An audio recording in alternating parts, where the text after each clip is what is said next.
We're going to do a quick, because we are like either right on time or we're even a little bit ahead of the game. So I'm only going to do one chapter today on mitosis. That's it. So we'll finish that and maybe we can be done within a half hour. So let me share my screen.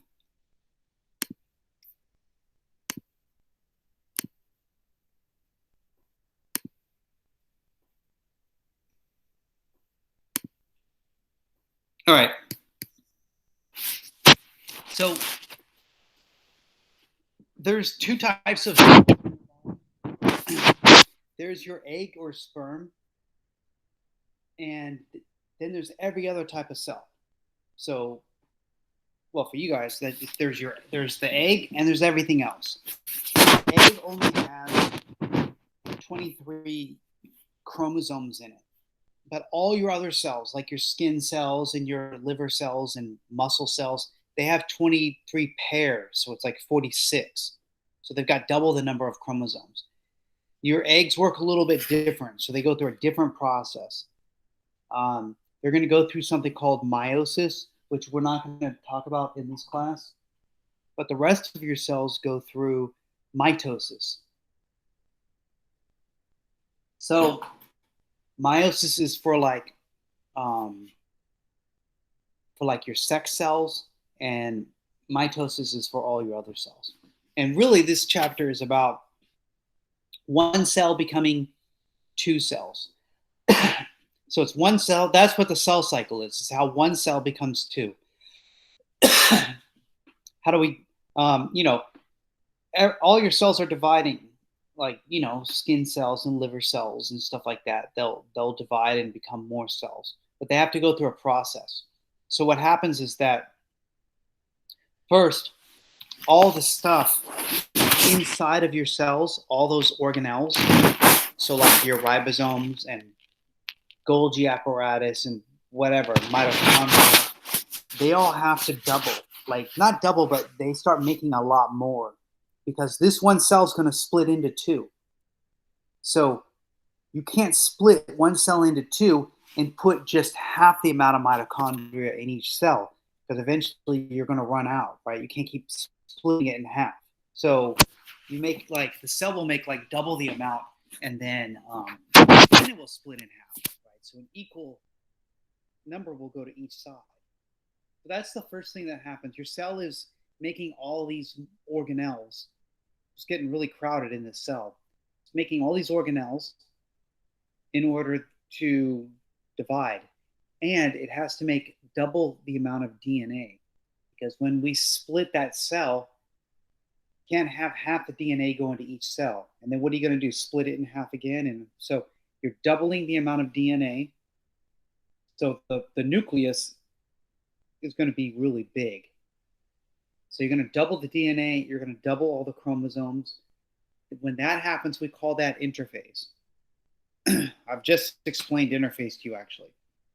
All the chromosomes double up, all the DNA doubles up, or we could say replicates. And then that's the first stage of a cell splitting into two cells. That's interphase, actually. We've just explained interphase. You see here, interphase takes up most of the cell splitting. Mitosis, we spend all the time on mitosis, and mitosis is only like 10% of the cell cycle. So there's 3 stages to this cell cycle: interphase, mitosis, and cytokinesis. So it's right there. Make this full screen. Interphase is part 1, mitosis part 2, cytokinesis part 3. Interphase, what happens in interphase is you have what they call G1, and what happens in G1, all of the organelles are doubling up. In S phase, it's telling you right there what happens. DNA starts to multiply. And then in G phase, again, all the organelles continue to double up. And so I guess if you really get into it, like in maybe a future class, if they get into it, there's like these checkpoints. That's why it's divided into G1 and S and G2. There's like these checkpoints, and if something goes wrong, then the cell's going to abandon the whole process. So if you get to the end of G1, let's say you don't have enough ribosomes, okay, that's it. We're just going to abandon the whole process and leave it because it's not like perfect, right? But anyway, the takeaway for this is that in interphase, all of the organelles are doubling. And in particular, in the S phase of interphase, that's when the DNA is made. So the DNA is made in the S phase of interphase. I don't care about gap G1 and G2. So interphase is easy. You're going to end up at the end of interphase, you're going to end up with one cell that's totally crowded. It's got twice as much stuff in there. Standing room only inside that cell. Then we're going to go to mitosis.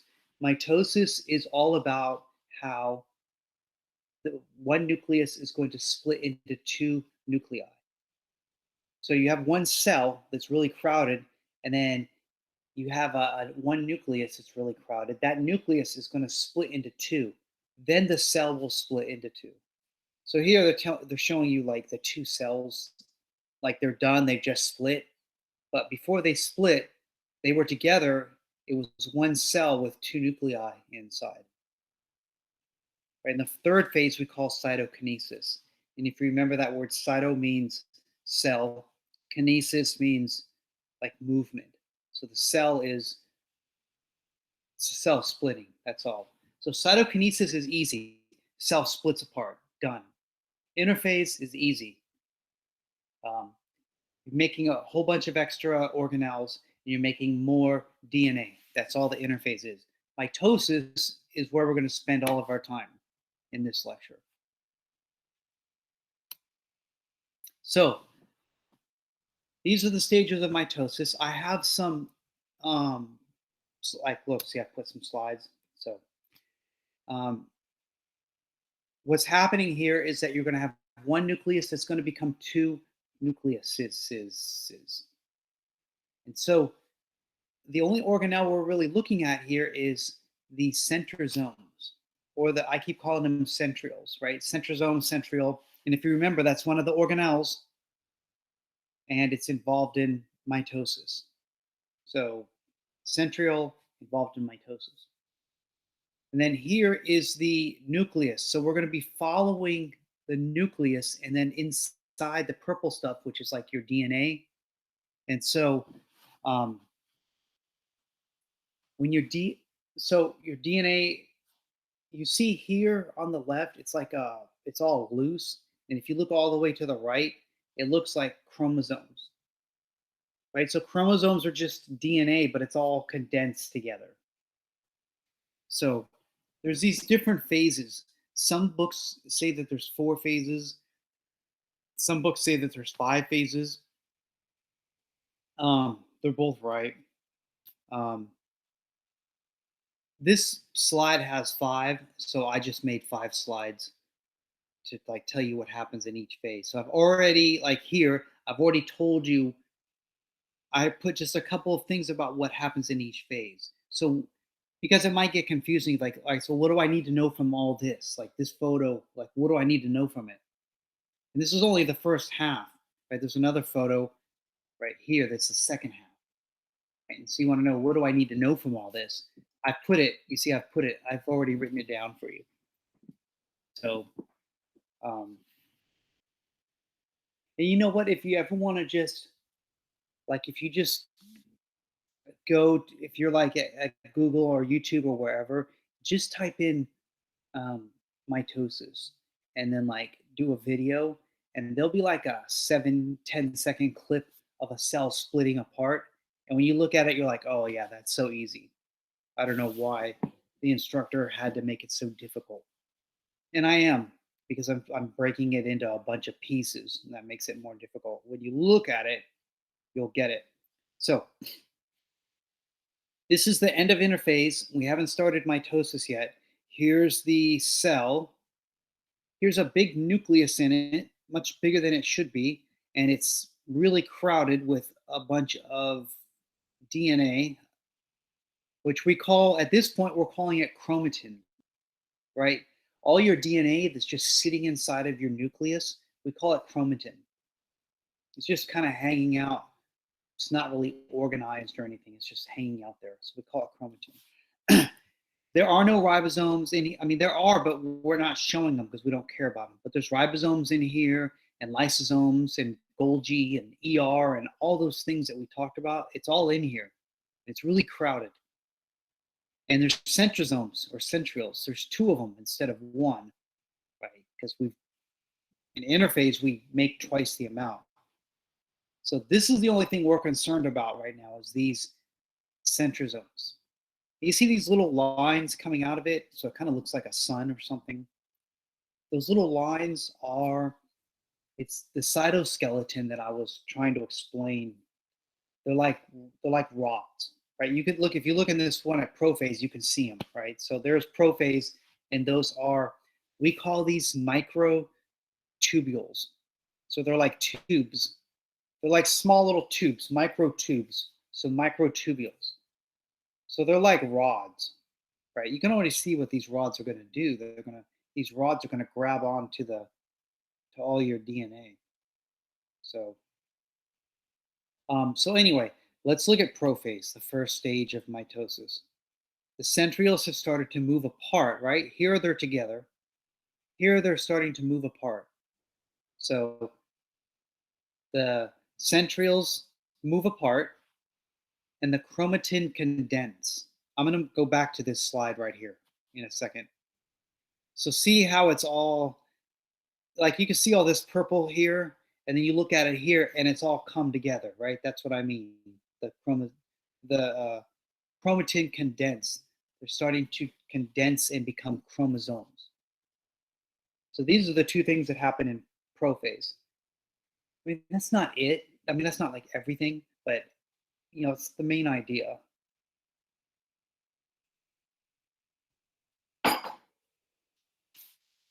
So that's what happens in prophase.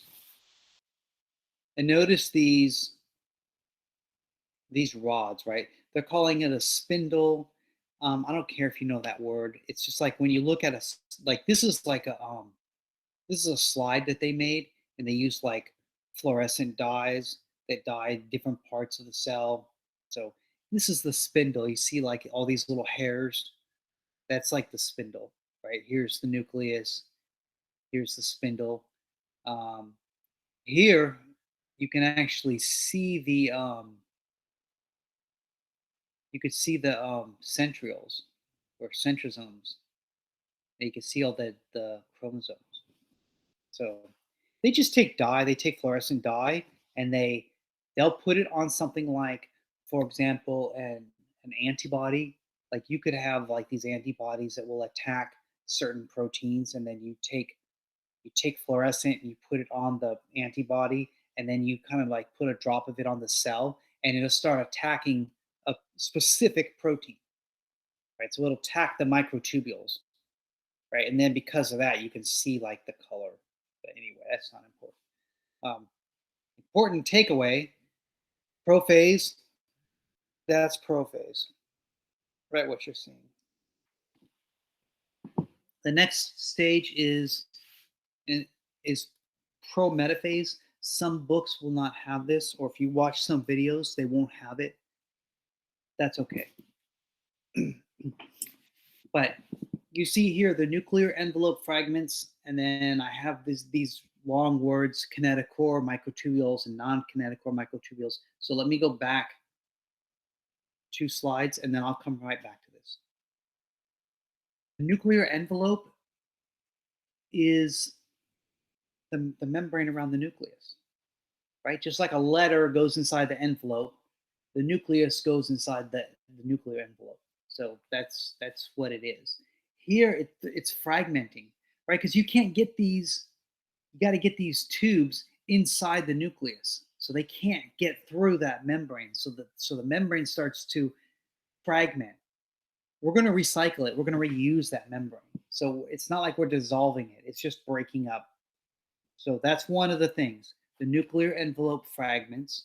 So that's what they're saying right here. And then these are chromosomes, like we would think of as chromosomes.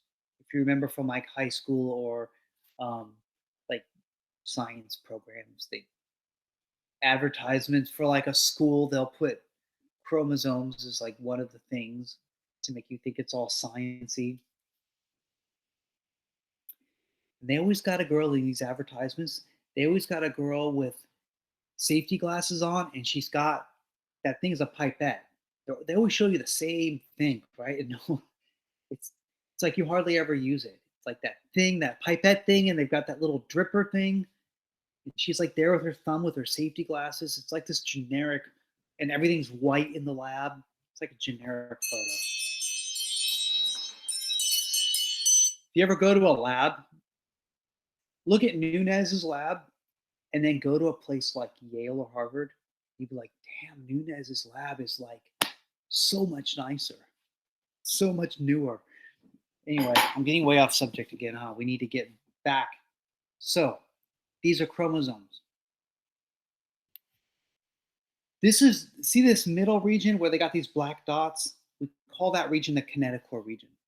So, the point is, you see these tubes, these like they're like these rods that go out and grab on. Like some of them are grabbing onto the chromosomes. So like these here are grabbing on the chromosomes, and you see these out here, they're not grabbing on the chromosomes. They're missing them. It's like they're getting to the point where they're touching each other, right? So they're both microtubules, little tubes, right? Microtubules. They're both microtubules. Some of them are touching the kinetochore region, and some of them aren't. So the ones that aren't, we call them non-kinetochore, and the ones that are, we call them kinetochore. So the kinetochore microtubules are touching the chromosomes, and you have these other microtubules that are not touching the chromosomes. And that happens in prometaphase.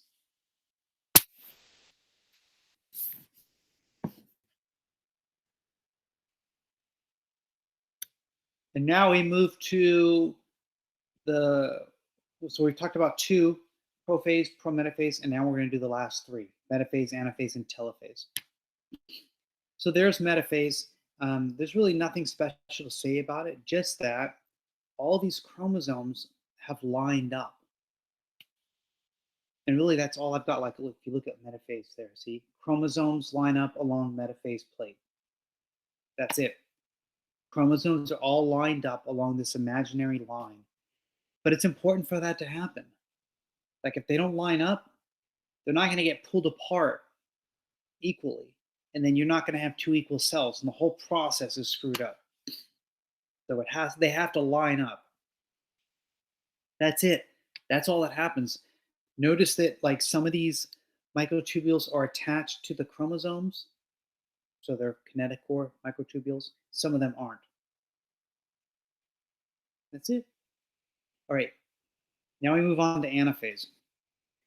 You notice in anaphase now these chromosomes are being pulled apart. And they're exact copies of each other, by the way. You know, whatever is in this chromosome is exactly genetically the same as the other chromosome. If we were talking about your ovaries, no. If we're talking about your eggs or sperm, then no, that's different. They wouldn't be all the same. They would see how there's 8 of them here. They'd be 8 slightly different ones. But in the rest of your cells and the rest of your body, they're exactly. These 4 on top are exactly the same as the 4 on the bottom. So anyway, in anaphase, you'll see that the non-kinetochore microtubules are getting longer. And see how they're like touching each other? They're like they're pushing on each other, and they're making the cell. See how the cell's not round anymore? So if you look at metaphase, the cell's round. If you look at anaphase, it's kind of like oblong. Those non-kinetochore microtubules are pushing on each other, and they're pushing the cell into an oblong shape because it's going to split, right? But the kinetochore microtubules, they're getting shorter, and so they're pulling they're pulling the chromosomes back to each side. And so that's what I've written here in anaphase. Kinetic core microtubules are getting shorter. The non-kinetic core microtubules are getting longer, and it's kind of pushing the cell into that oblong shape. And then finally, you have telophase. And I don't know what to say. I mean, okay, so here they're putting it as, and this is just a difference of opinion. Um, they're saying here, they're kind of putting here telophase and cytokinesis is like being the same. I'm from the school that says that they're different. Telophase is, I feel, telophase is part of mitosis. So it's like the last stage of mitosis. And you could have one cell, if you look up here, like where it's all colored, here's one cell, because it didn't split yet. It's one cell, but there's two nuclei in it, right? And so the nuclei are blue here. And you see it's starting to form, right? And you can kind of see in the middle where it's going to split, but it hasn't split yet. So at this point, it's just telophase. So you're getting the nuclear envelope starts to form around each new nucleus, and that's it. In fact, I forgot what I put for telophase. One cell with two nuclei, and the nuclear envelope begins to form. That's it. It's essentially you now you have one cell and you have two nuclei on each side, and then this cell is going to go through cytokinesis and it's going to split, right? And because I can see here that this has like a cleavage furrow, so meaning that like it's just where it's pointing, right? It's starting to form cleavage. It's going to split in half. Like this thing's going to break in half, and that's all cytokinesis is. So here's a question. For some course, I'm going to end up answering it. Why are we spending so much time with stupid mitosis, and it's only like a small part of the like? Why did we have to take this one and break it down into all these parts? Right? When you go back to the first thing and look, interphase is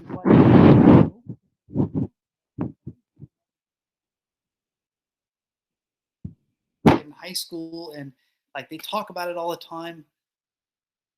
Why? Well, if you're in high school, I would say I have no idea why you shouldn't know it. Like who cares, right? You're not going to need to know it again. Um, for you guys, yes, you need to know it because um, because when you talk about like chemotherapy agents and cancer, these are different stages of mitosis. By the way, I'm going to skip through it. You can look at these later. This is a I don't know what this is. It's some kind of animal, but you can see like and oh, here's the other thing. Um, see, look at metaphase and look at anaphase, and you're like, "No, I can't tell the difference, right?" And you'd be right. Like, there's no line where all of a sudden it's metaphase versus anaphase, right? I would call this late anaphase, and they're calling it early telophase. So whatever, it's like can't you don't know exactly, right? But anyway, those are just pictures. This is from a fish, and they've dyed it. It's a really good one, actually. See, here's like anaphase are getting pulled apart, all the chromosomes. Metaphase are all lined up along the middle, right? So anyway, there's a plant. That's what, if we had actual lab, this is what we'd be looking at, like probably because it's the easiest to see. They call it an onion root tip, and you can see all the cell walls, and you can see the nuclei. Right? Look, this one up here, it's in telophase pretty much. It's a prophase. This one's in telophase, right? It's just about to split, but it hasn't yet. So anyway, I mean, who cares, right? Oh, we'll get to that. Cancer. Why do we have to know why do we care about mitosis? Because of cancer. And what is cancer? Cancer is the cell cycle with no stop. Like it keeps dividing. Cells keep dividing, keep dividing, keep dividing. And our cells we have mechanisms of stopping cell division. And one of the principal ideas behind um, stopping cells from dividing, because you want them to divide, but not forever, right? You get to a certain point, and it's like stop dividing now. Um, because if you keep dividing and keep dividing, you end up with a tumor. So this idea, we have density dependency, right? That's what it's saying up here at the top. Density dependency, and a lot of societies work on that notion. Nature works on that notion, right? You can't have too many coyotes because then there will be not enough rabbits to eat, right? But then when all the coyotes start to die because there's no food, what happens to the rabbit population? It starts going up because there's no one to eat them. And then the coyotes have now all this rabbit food to eat, and so they start eating like crazy. And then the coyote population start to go up, and the rabbit population start to go down. So that's density dependency. It's like a law of nature. You can't just get the exception of us humans. You can't get too many individuals in a population. Same thing with our cells. You can't just keep cramming cells into an area. It's not supposed to. So your cells will just stop dividing when it gets to a certain density. But with cancer, no, it ignores that. And there's like these other chemicals that our body will, um, like proteins that our body secretes. It's like a signal. It's like, okay, cells, stop, knock it off. But cancer ignores all that, and it just keeps going and keeps going and keeps going.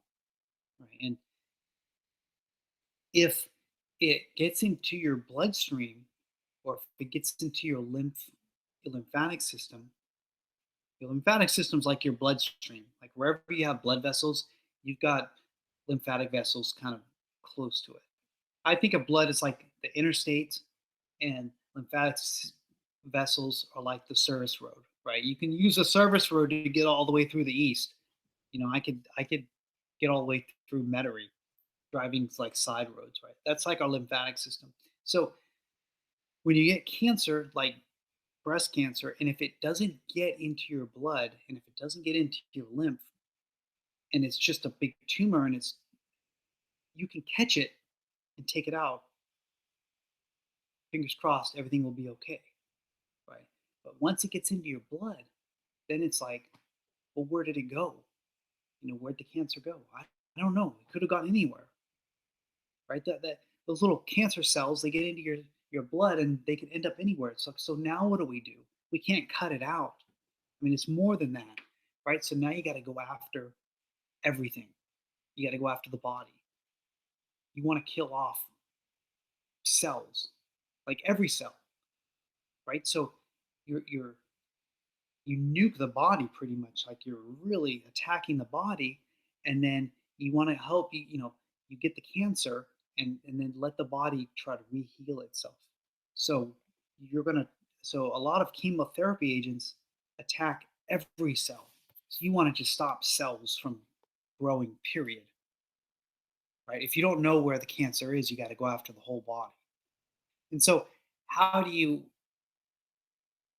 attack it? You go after things in mitosis. So you could, for example, make sure that there's no metaphase plate. Keep the cells from lining up. And you've effed up the whole process. You can't have the cell division because you've messed up anaphase. I mean, I'm metaphase, sorry. You've messed up metaphase. Maybe you can stop these microtubules from growing, or you could stop them from attaching to the chromosomes, right? And if you can do that, again, you stopped, you stopped it. You stopped mitosis, and you stopped the cells from dividing. So that's when you learn about these, when you get into like the phase like oncology and in pharmacology, when you learn about like um, cancer agents like chemotherapy and stuff, the differences between them is that they target different parts of mitosis. So they'll target the spindle fibers. They'll target lining up for um, for metaphase. But whatever it is, maybe they go after the centrioles or the centrosomes. right? So they have different ways. And it goes after all your cells, right? So that's some people lose hair and they're not making as many blood cells, and you're it's like you're almost killing the person, and then you back off and let them heal and hope that you got the right hope that you got the right. So that's why we spend so much time on metaphase. Like practically speaking, when are you going to see it? That's when you're going to see it. Otherwise, you're not going to see it. Um, so the only thing I want you to know from this, and this is the last thing I have to talk about. These are prokaryotes. So if you remember, there's two types of cells: eukaryotes and prokaryotes. And then I was telling you that prokaryotes are pretty much just bacteria. So there's bacteria and these things called archaea, but we'll call them bacteria also. Bacteria and everything else. Everything else uses mitosis. Bacteria does not. They don't have anything around their nucleus. Like they don't have a nuclear envelope. Um, they don't have this complicated mitosis. It's like really easy for them. I mean, you can see, right? You could just look at the pictures, right? That's it. That's what happens. We call this, I want you to know what it's called: binary fission. This is one of the reasons why bacteria suck. When people get infected, we get infected with two things: viruses or bacteria. I mean, there's other things, right? But 95% of the time, virus, bacteria.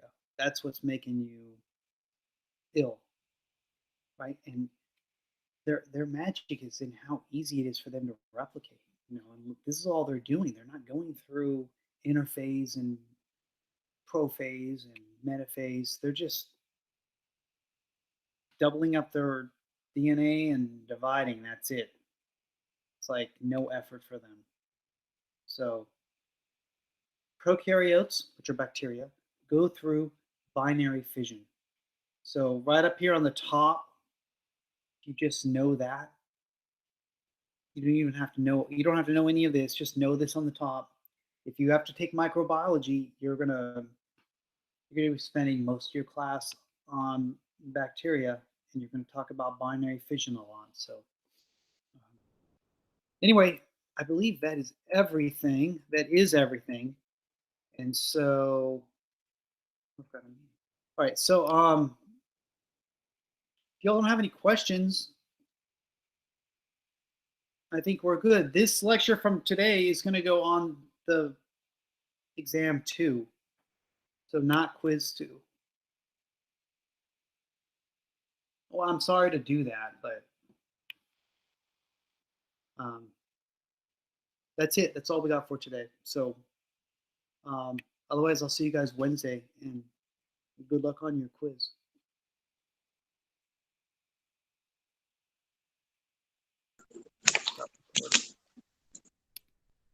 Okay. Have a good day.